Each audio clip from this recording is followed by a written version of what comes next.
Alright, may kalab siya ito kabsat. Dalawin naman natin itong si Attorney Enzo Recto. Wait lang. Sabi ni Bersamin, napakabait ni Pangulong Bongbong Marcos. Kailan to? Naku, mamayang 3:00 ng madaling araw. Naka-ready na yung mga topic ni Attorney. Grabe talaga si Attorney. At madaling araw, nagpe-premiere siya, oh. Tag ka pa. Halimbawa lang parehong mag-resigns sina Sara at PBBM, anong mangyayari? INC nalagay sa alanganin dahil kay Amy Marcos. Ay, maganda to. Siyempre, kasi di ba ano ba to, pinayagan ng INC? O nagalit ang INC sa ginawa ni Amy Marcos? Alamin nga natin kay Attorney Enzo.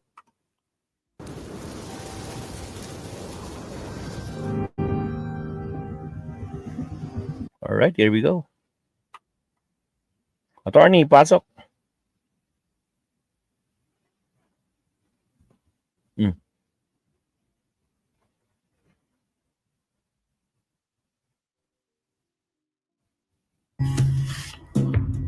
Wala nang maraming paligoy-ligoy pa.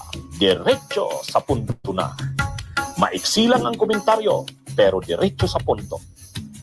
Maraming kuro-kuro. May tiwali, may totoo. Dito, sa puntong diretso tayo. Punto, diretso. Lumabas sa pinag-usapan yung subject, yung naging paksa ni Amy sa kanyang talumpati o speech doon sa rally ng INC, labas na yon sa pinag-usapan. Ayon mismo yan kay INC spokesperson Sabala. Ang apelyido nun Sabala, nakalimutan ko na yung pangalan. Roshimatsu. Yan yung sabi niya mismo. Yan ay sinabi na ni INC spokesperson Sabala sa programa mismo ng Net25, yung sa Ganang Mamamayan. Tinanong siya ng mga hosts doon, ano po bang masasabi niyo doon sa speech ni Senadora Amy? Ang sabi ni spokesperson Sabala ng Iglesia ni Cristo, yung rally talaga ay ang para sa transparency. Justice, accountability, peace. Ay yung topic na yon, lumabas doon sa usapan na yon si Amy Marcos. Pero kapatid na Edwin, siguro ito ay isang katanungan na hindi lang kami at iba ang mas maraming nagtatanong at mas gustong malaman nila ang kasagutan. Anong masasabi po ninyo doon sa mga sinabi ni Senador Amy Marcos noong siya na ang nagsalita? Napakaganda pong katanungan. At palagi ko kinakailangan i-address ko po yung kasagutan yan sa mga nanonood sa atin. Opo. Pinag-usapan naman po ni Senadora at ng organizers ng rally na hanggang sa ikalawang araw, yun pa rin naman po ang ipananawagan ng rally. Justice, accountability, transparency, at peace. Labas sa pinag-usapan ang sinabi ni Senadora. Kita nyo? Mukhang nalagay din talaga sa alanganin ng Iglesia ni Cristo doon sa speech na yun ni Amy. Malamang. Hindi niya siguro pinaalam bago pa na ganito ang magiging topic ko, okay lang ba? Ganito yung babanggitin ko, okay lang ba? Mukhang hindi niya pinaalam. Kasi nabigla din daw yung ayon mismo doon sa spokesperson ng Iglesia ni Cristo. Kaya lang bakit hindi nila pinigil? Ang paliwanag niya ay ang topic niya naman pagmamalasakit sa kanyang kapatid. Kaya hindi na daw nila pinigil. Ewan ko kung pwede yung ganyan. Pero ang sigurado dyan, nalagay sila sa alanganin. Malamang. Siyempre, malaking issue siyempre yon kasi sino ang nadidismaya sa INC, Mabsat? Press 1 nga tinangwa. Sino ang nadidismaya sa INC? Kasi hindi nila pinigilan si Amy o kaya hinayaan na lang nilang magsalita ng ganon. Sinong nadidismaya sa INC? Press 1, mga Mabsat. Press 2 sa hindi. Kasi nga, hindi nila alam. Hindi pinaalam ni Amy. See? Kita nyo? Yung mga nagko-comment.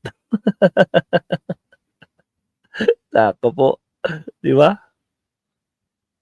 Kung pinigilan dapat nila, kung talagang for the transparency sila at wala silang pinapanigang politiko diyan na alam niyo na, 'di ba? Ang dami talagang nabwisit sa totoo lang, daming nabwisit. No? Na yung nangyaring 'yan. Hindi dahil totoo yung sinasabi ni Amy Marcos, kung doon pinagtatawanan na ang daming ang daming mga nag-content nito, yung mga attorney, gano'n. Tapos talagang sila. Parang si Attorney Claire, di ba? Wala nasasukdulan na siya ng kanyang pagkadesperada na kaya niyang isugal yung kanyang pamilya para sa kanyang sariling ambisyon. Nako po. Matagal nang mula nakisawsaw si Marcoleta at ginamit ang INC, sabi ni Ma'am Trixie. Kaya nga. Sige, pakinggan natin si attorney. Cover ang lahat ng media doon. Wait lang. Ano yun? Malaking issue siyempre yun. Kasi nakakover ang lahat ng media doon. Ang focus ang attention ay nakafocus doon. Kumbaga nakakuha talaga yon ng media attention. At pinag-usapan yun maging sa social media. Kaya nga sabi ni Yussi Claire Castro, disappointed daw si PBBM doon sa ginawa ng kanyang kapatid. Ay di siyempre disappointed din ang diyan, sigurado ang Malacanang sa Iglesia ni Cristo. Bakit nila hinayaan na magsalita ng ganon si Amy Marcos? Kaya ngayon nagdidepensa ang Iglesia ni Cristo. Kaya sa ginawa na yun ni Amy, linagay niya tuloy sa defensive ang INC. Napipilitan ngayong magdepensa ang INC. Pinagpapaliwanag ng INC o ng Iglesia ni Cristo, hindi namin alam yun. Lumabas talaga siya sa pinag-usapan. Kaya kaya mayroon nga nagsasabi na kaya daw siguro, isa rin daw siguro yun sa dahilan bakit napilitan ng i-atras. Wag nang ituloy yung pangatlong araw kasi baka isipin isa sa mga pag ang mga tao ay naging mainit, nagkaroon ng mga commotions, destabilisasyon. So yun na yung pinakadahilan, attorney, no? Kaya bigla tayo nagulat, breaking news. Wala nang pangatlong araw pagkatapos magsalita ni Amy Marcos. Sasabi na lang, pagod na kasi sila. Aguy, Tragis. Di ba, Dictus? Nako po. Operation Damage Control. Yun na nga. Di ba? Kung tutuusin, dapat hindi nila pinayagan na ganyan, di ba? Sabi ka na transparency. Hinahayaan pa rin nila. Pinahayaan na magsalita si Guanzon, si Marcoleta. At sabi nila, miyembro nila si Marcoleta. Pero iba pa din, di ba? O hindi sila nakamove on. Si Gutesa pa din ang topic niya. Tragis. Sige, tuloy. Dahil dun sa speech ni Amy, ang pagbuntunan pa ng sisi ay ang Iglesia ni Cristo. May nakita akong post sa social media na naging topic daw yata ito ni Tunying Taberna. Alam naman natin si Tunying Taberna, Iglesia yan. Oo nga pala. Saka sa programa nila ni Baha sa DCRH. Hindi ko pa napapanood. Nabasa ko pa lang, dumaan sa wall ko. Ang sabi doon, parang hindi na tinuloy yung ikatlong araw dahil nga doon sa naging yung speech na yun ni Amy. Galing sa alanganin. Galing kay Taberna yan. Malagay sa alanganin lalo ang Iglesia ni Cristo kung itutuloy pa yung pangatlong araw na rally. Kasi mainit yung mga ginagatungan ng mga DDS yung gabi na yon. Pagkatapos mag-speech ni Amy Marcos noon, doon sa rally ng mga DDS, nandun na sa stage si Trixie Cruz Angeles, si Jimmy Bundok, si retired Colonel Mitran, si retired Major General Pokis, nandun sila sa stage. Tuwang-tuwa sila sa agitated sila doon sa naging speech ni Amy sa Iglesia ni Cristo. Nananawagan sila na wala nang uwian. Hanggang na daw bukas, dapat mas marami pang tao. So siguro, nakikita ngayon na parang gagamitin yung speech ni Amy doon, yung pasabog di umano ni Amy doon, gagamitin para mag-agitate ng mas maraming tao kinaumagahan. So siguro sa Iglesia ni Cristo, para hindi na sila madamay doon, hindi na sila nagtuloy ng pangalawang araw. Pati yung mga DDS, hindi na rin napermitan nung ikatlong araw, kaya galit na galit yung mga DDS. ang ginawa nila, nagrally na lang sila Eric Celes doon sa EDSA Shrine, sa may Ortega, sa Robinsons, ay kukunti sila, 150 na lang yata yun. Pero hindi, ito, sa speech na yun ni Amy, nalagay sa alanganin ng INC. Sigurado yan. Ha? Ngayon, ang sinasabi ng spokesperson ng INC, hindi nila alam yun. Hindi nila alam na yun ang mga babanggitin ni Amy. At inamin nila na lumabas na sa usapan yung mga sinabi ni Amy. Hindi yon. Kasi dapat ang topic ay tungkol lang sa transparency, accountability, justice, and peace. Ngayon, ang naging topic na ni Amy tungkol sa kanyang kapatid. Kaya lang, hindi lang daw nila pinigilan kasi... Damage has been done. Narakan tayo. Wait lang. Baka naman mabastos kasi si Amy.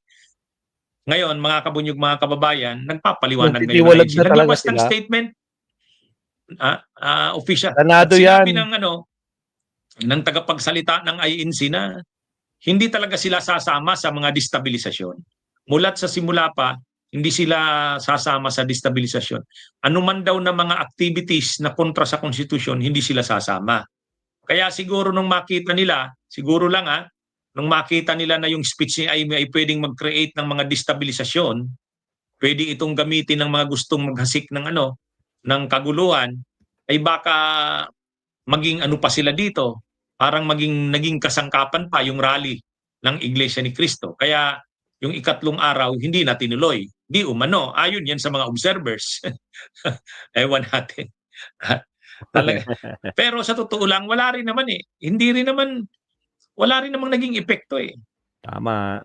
Wala. Yung inaasahan nilang parang pasabog. Yung pasabog ni Zaldico, wala eh. Talagang wala talaga. Kanila kakapit. Maniniwala yung mga tao. Pero wala. Imbis na dumami yung tao, pakonti sila ng pakonti. Di ba? Nag-subside yung kanilang numbers. Siyempre, pagod na yan. Di ba? Yung iba dyan, nasa hotel. Di ba? Nakita nga natin sa mga news na talagang nag-check-in pa sila sa mga hotel dyan sa Manila. Ayaw nila mag-stay. Sa yung first day, malamang na dyan sila. Pakita nila yung pwersa. Kaso nga, Butragis, gagayahin yung ginawa ng EDSA 1 na parami, 3 araw yun, di ba? Parami ng parami. Hindi ito, pakunti ng pakunti, naramdaman nila eh. Tapos biglang ganun pa nangyari. Pinasok si Amy.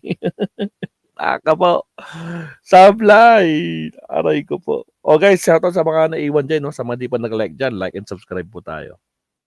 Ang nangyari, anong tawag doon? Sa halip na pasabog, paso. Parang yung dinamita nilang sasabog, kwitis ang labas. Yan lang. Paso. Kasi wala. Lalo pang mas marami pa nga ang hindi nagustuhan ang ginawa ni Amy. So wala ring epekto. Mga DDS lang. Mga DDS, tuwang-tuwa sila na inamin na ni Amy yun. Pero yung epekto, wala eh. Wala masyado. Salamat, Attorney Enzo. Kasama ka. Bunyog.